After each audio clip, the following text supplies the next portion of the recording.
Alhamdulillahirabbil alamin. Sholatu wassalamu ala asyrofil wa ala alihi asyrofil anbiya wal mursalin wa ala alihi washabihi ajmain. Bismillahirrahmanirrahim. Selamat sore para murid, para santri dan para pemirsa. Dari video yang sudah dibuat tadi dengan judul Ekonomi yang Kuat, ini guru mulai masuk ke ranah ekonomi keluarga atau asal-usul pembentukan keluarga. Ini untuk dipahami juga sekalian untuk diukur, juga untuk introspeksi kepada diri masing-masing agar tidak selalu menyalahkan diri sendiri juga, agar tidak juga menyalahkan Tuhan, tidak menyalahkan orang tua, dan tidak menjadikan pemikiran menyesal dalam merenungi atau nasib kehidupan. Coba ini diurai oleh guru ya, semoga sangat bermanfaat agar kita selalu diberi kesadaran akan sadar diri, sehingga memahami kehidupan sangatlah bermanfaat ya. Para murid, para santri, khususnya para pendengar ya, guru memberi judul tadi ya, rumah tangga yang baik. Ini diberi tulisan rumah tangga, bahasa Jawanya ada nyebut bebrayan ya. Anak-anak muda generasi milenial agar tahu nenek moyang leluhur kita dulu rumah tangga itu disebut bebrayan. Bebrayan itu yang menjadikan keluarga itu yang damai, tentram, bahagia. Bahasamu sekarang yang kalian sebut sakinah mawaddah itu ada caranya, waktunya, ritualnya semua ditata. Karena cara-cara itu sudah banyak yang hilang, terjadilah kerusakan, terutama di negara Indonesia yang paling pokok, terutama di pribumi Pancasila, khususnya di Jawa. Makanya kehidupan generasi muda sekarang tidak ada kedamaian, tidak ada kenyamanan. Karena itulah untuk dipahamkan melalui video ini oleh guru ya. Para pemirsa, coba diberi judul rumah tangga atau bebrayan. Keadaan ekonomi setiap keluarga itu setatnya tidak sama ya. Jadi tidak hanya faktor ketemunya laki-laki, angka neptunnya laki-laki dan perempuan ketemu neptunnya bagus. Tidak hanya begitu, coba terjadinya pembentukan rumah tangga di negara Republik Indonesia. Sebenarnya dunia, tapi khususnya di Jawa aja diberi pemahaman yang lebih nyata ya. Pernikahan atau rumah tangga itu kan ada yang dimulai dari perjaka dengan perawan. Perjaka inilah yang sebenarnya standar yang dipakai alam atau yang dipakai standar hukum moral manusia. Makanya di sini bahasa perjaka dan perawan para pendengar sudah memahami ya. Kondisi dan keadaannya masih bersih, kedua-duanya masih suci. Nanti ada lagi jejaka, beda satu dengan kedua. Perjaka dengan jejaka tidak sama ya. Jejaka dan gadis. Nah, nanti ada lagi rumah tangga di dunia itu perjaka ketemu janda. Nah, beda lagi. Nanti ada lagi dari janda ini kalau diurai oleh guru ya, ada janda itu cerai. Nah, cerai ini nanti ada yang cerai meninggal atau cerai mati, ada cerai yang sakit, ada yang cerai mengalami musibah. Ada janda cerai itu dalam keadaan kecelakaan. Kecelakaan dan musibah tidak sama ya. Musibah itu seperti banjir, gunung meletus, kebakaran yang besar. Musibah itu jamak. Kalau kecelakaan ini biasanya pribadi, beda ya. Nah, dari sekilas cerita semacam ini loh, makanya keadaan rumah tangga per kepala keluarga itu beda keadaan. Nah, itu nanti semoga ini dikaji oleh guru sehingga para pemirsa, para pendengar sangat paham tentang keadaan sehingga tidak meratapi apa yang dialami, yang diterima di dalam dunia ini ya. Satu contoh, cerai ini ada yang cerai beranak satu, beranak dua, macam-macam. Itu aja pun bebannya beda. Ada lagi yang kelima, pernikahan itu ketemu duda dengan perawan. Ada kan ya, duda ketemu gadis ya, sudah bisa membedakan ya. Ada lagi duda nanti ketemu janda. Sama, janda itu beranak berapa, janda ini cerainya cerai mati atau sakit atau musibah atau kecelakaan. Ini kan beda-beda statnya untuk membentuk rumah tangga sampai kesehatan sampai ekonomi. Terus ada lagi dijamak oleh guru. Angka ke-6 ini pria dan wanita. Suami dan istri ketemunya suatu pasangan rumah tangga. Padahal statnya beda, tapi dijamak oleh guru pria dan wanita, suami dan istri. Di dalam hitungan Jawa, ketemunya pria dan wanita meskipun keadaannya dari yang atas, disebutlah namanya ilmu persatuan. Dari ilmu persatuan itu nanti bisa diukur atau diprediksi nasib ekonomi dan rezekinya, ya. Itu dipahami. Sebelum mengurai lebih banyak, adakan pernikahan satu contoh ini nanti. Perjaka dengan janda, duda dengan perawan, duda dengan gadis, duda dengan janda, ya. Ini nasihat guru. Coba analisa para pemirsa, para pendengar. Bila Anda dalam posisi kemarin ketemu suamimu, statusmu yang mana? Kalau toh Anda itu duda, kalau toh Anda janda, pertanyaan guru, setelah Anda bercerai dengan mantan suamimu atau mantan istrimu, waktu setelah cerai, kalian itu bersedekah enggak? Bahasa Jawane mbok bancai apa ora? Nah, itu problem sebenarnya. Itu loh. Sekali lagi guru memberi pemahaman yang tepat, ya. Barangkali kalau ada teman atau anak saudara atau putra putri, sebenarnya kata atau kalimat atau terjadinya perceraian adalah sesuatu faktor yang sangat tidak baik dari sudut pandang apapun. Tapi toh kalau memang itu terpaksa, nasihat guru, kalau ada orang bercerai, baik laki dan perempuan, tatkala sudah disahkan oleh negara, tolong diberi acara ritual, namanya harus disedekahi, bahasanya dibancai. Dibancai apa guru? Sebenarnya yang baik ya diberi tumpeng. Karena mengapa? Karena pribumi Jawa itu dalam mempersatukan ruh laki dan perempuan, itu disedekahi, bahasanya dibancai, ditumpengi. Kalau lepas itu harus ditumpengi lagi sehingga menjadi bersih lagi, sehingga biasanya mendapatkan pasangan lebih baik untuk menata ekonomi dan kesehatannya itu bisa lebih baik. Nah, kesalahan kemarin-kemarin ini berpuluh tahun di negara kita ini, cerai tinggal cerai, nggak ada sedekah, nggak ada sesaji, itu problemnya, ya. Ini dinasihatkan guru. Nah, sebenarnya kalau ngomong mau berbicara tentang ritual namanya cerai, perceraian, itu bukan memakai ambeng, ya. Memakai tumpeng yang ada kerucutnya.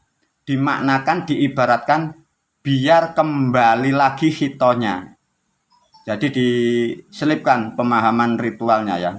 Jadi untuk bancaan cerai, ya, perceraian baik laki dan perempuan itu bukan ambeng. Kalau ambeng itu ndak ada bucengnya, ya. Ini harus pakai buceng.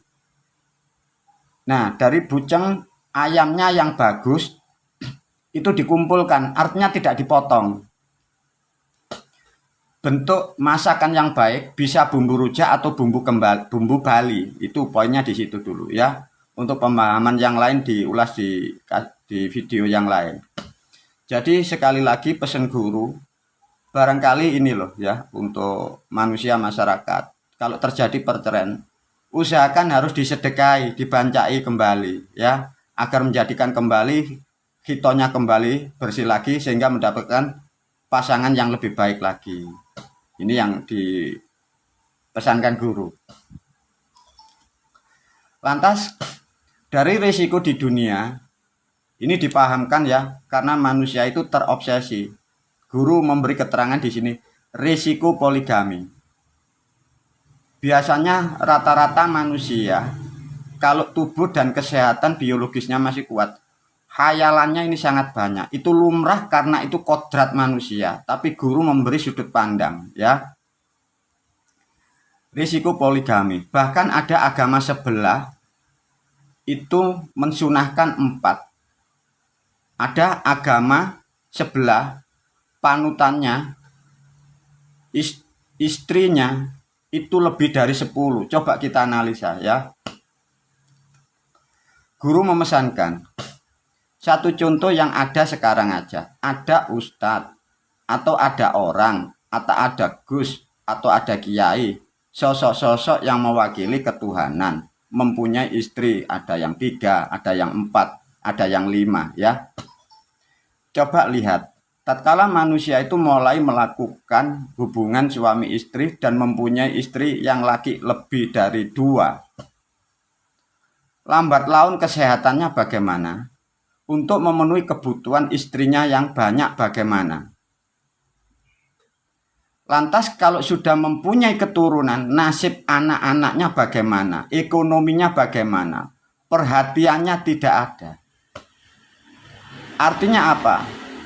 Para pemirsa, para pendengar sudah bisa memahami, bisa mengukur bahwa sosok-sosok yang mengatasnamakan Tuhan dan kebenaran, kalau dia berpoligami lebih dari 2, itu adalah manusia yang sudah membuat kerusakan di alam dunia. Loh, mengapa? Itu kok dicontohkan dan dianjurkan. Ada sesuatu yang salah dalam kehidupan. Semoga ini menjadi kesadaran mutlak, terutama bagi murid guru generasi ke depan-depannya ya. Satu contoh aja dikasih yang nyata.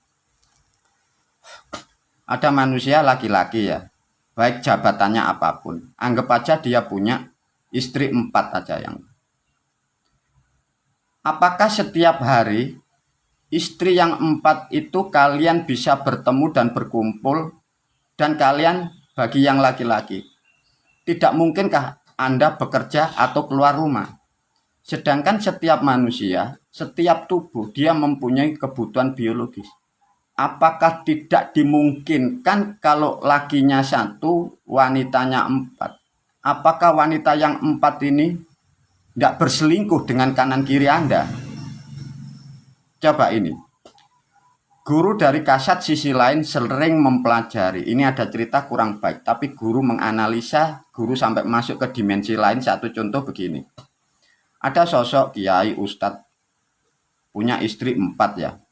Guru tanpa diketahui orang, guru masuk di dalam kehidupan rumah tangga, melihat. Kalau dilihat di publik kelihatannya istrinya sangat bagus, sangat sopan. Tapi guru mengetahui bahwa dari istri-istri yang disebut mewakili atas nama agama, itu tahu istri-istri orang-orang itu melakukan hal di luar yang diketahui dari pria ini. Ini terjadi sudah puluhan tahun, ini ribuan di negara kita ini. Nah, kalau sudah mengetahui ini, bagaimana terutama kalian laki-laki dan pria? Kalau kalian mempunyai istri, anggap 3, 4, 5 sampai lebih. Kalau kalian tidak mampu mencukupi baik dari kesehatan dan ekonomi, apa yang terjadi? Kalian akan dibohongi. Mungkin di depanmu baik, kalian keluar kerja, kalian keluar rumah, atau kalian yang laki-laki di rumah, istrimu belanja di sana, apa yang dilakukan? Kalian tidak mengerti, karena karakter manusia itu berubah suatu saat. Dengan memahami ini, guru makanya sangat menyarankan ya, kalau manusia itu lebih dari pernikahan, lebih dari 2, banyak kerusakan, mulai ekonomi, mulai pikiran, lingkungan, bahkan negara. Coba bagaimana ini kalau dianalisa ya. Ada sosok pimpinan atas nama agama, mempunyai istri sampai 4, 5, 6, ada yang sampai 23. Terus keturunannya bagaimana bisa jadi manusia yang berkualitas? Artinya cerita-cerita yang di sana itu cerita-cerita fiktif, itu mengajak manusia untuk rusak. Semoga ini sangat diperhatikan untuk menentukan langkah-langkah kehidupan yang ke depan. Lantas bagaimana guru untuk bagi murid atau menjalankan ilmu guru? Guru sebenarnya memberi nasihat ya. Kalau toh memang terpaksa bagi yang menjalankan ilmu guru atau juga nasihat bagi khalayak umum, kalau terpaksa untuk mau poligami, stop hanya 2 maksimal. Karena apa? Masih sangat dimungkinkan membiayai, menjaga, merawat 2 istri. Itu aja bebannya sangat berat. Nanti masa depan anak-anaknya, masa depan generasimu. Kalau kalian hanya 1 orang, merawat 2 istri, beberapa anak, itu nasib anak itu masih bisa teratasi. Kalau 3 lebih, artinya tanpa sadar kalian merusak kodrat manusia itu sendiri, merusak nasib masa depan putra putrimu sendiri, karena pola pikir yang salah dari anjuran kitab-kitab yang menyesatkan itu. Semoga ini jadi patokan dan untuk dipahamkan. Dari pemahaman untuk menerangkan ilmu dan hukumnya poligami, di sini diberi gambaran, ya, 1 contoh. Tatkala siapapun kau melakukan itu, nomor 1 setatnya ini dari istri yang pertama ini, maka nenek moyang kita atau kehidupan, istri pertama inilah yang disebut ratunya. Kalau ratu ini tidak sinergik, tidak kenal, tidak meridhoi, itu nanti masalah yang kedua ini. Apalagi di era kemarin-kemarin sampai sekarang. Yang pertama sudah tidak meridhoi, yang kedua, ketiga, makanya ini nanti masalah tentang ekonomi dan keturunan. Ini loh. Maka disarankan di sini nomor 1, istri yang pertama itu nanti yang mempengaruhi faktor ekonomi. Berbangga dan berbahagialah bagi terutama kaum ibu, kaum wanita, kaum hawa, yang mulai setat pernikahan sampai meninggal, kalian dalam satu kesatuan, tidak dipoligami. Tapi tidak semua manusia mendapatkan hidayah itu.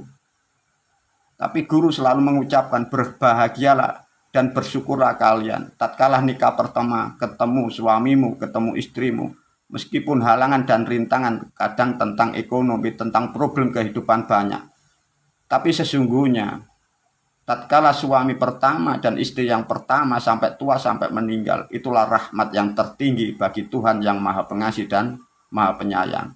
Semoga pemahaman ini jadi tolak ukur untuk mengatasi, melihat keadaan ekonomi, mengukur ekonomi, jadilah sesuatu pengetahuan dan pemahaman yang baru. Lantas bagaimana guru tentang kalau sudah terjadi, 1 contoh yang kemarin duda dalam perceraian tidak disedekahi, ketemu istri baru. Karena guru memahami hal tentang kehidupan begitu banyak, sekali lagi guru sudah membuat acara, membuat ilmu, membuat aturan. Makanya yang disebut ilmu guru di ajaran Buddhis itu semua sudah disiapkan guru. Cuma guru pesannya lakukan sesuai tuntunan dan bimbingan yang diajarkan guru, sehingga semua itu nanti terselesaikan dengan sistem yang sudah disiapkan guru. Kembali lagi guru selalu menyarankan bahwa ilmu yang dibuat guru, yang disiapkan guru untuk kehidupan ke depan, untuk murid dan santri dan umat-umatnya, itu sesuatu sistem yang maha karya untuk mengatasi problem kehidupan, baik faktor kesehatan maupun ekonomi maupun hukum-hukum karma. Semoga ini juga pemahaman yang sangat tepat untuk dipahami. 1 contoh di tulisan ini ada kata cerai atau perceraian, maka disitulah ada karma. Untuk menghilangi karma, sedikit tadi diurai kembali, makanya kalau perceraian atau cerai ada karma, wajiblah untuk bersedekah itu. Bagi yang sudah tidak bersedekah, baru ketemu ilmu dan tuntunan dari guru, itu sudah tidak pakai begitu. Makanya sudah disiapkan semua di ilmu guru yang sudah diajarkan melalui kitab-kitabnya, melalui bimbingan guru-guru. Bagi murid atau masyarakat yang baru bisa mengikuti petunjuk dari murid guru yang sudah disiapkan, murid-murid guru yang sudah terdidik, disebutlah di situ namanya guru wali bait.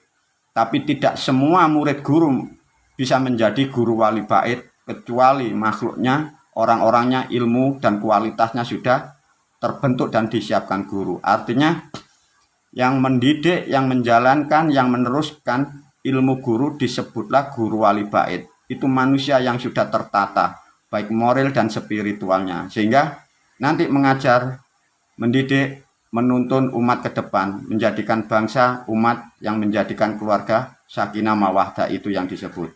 Semoga ini pemahaman yang baru tentang kehidupan sangatlah bermanfaat untuk diketahui. Wabillahi taufiq wal hidayah. Assalamualaikum.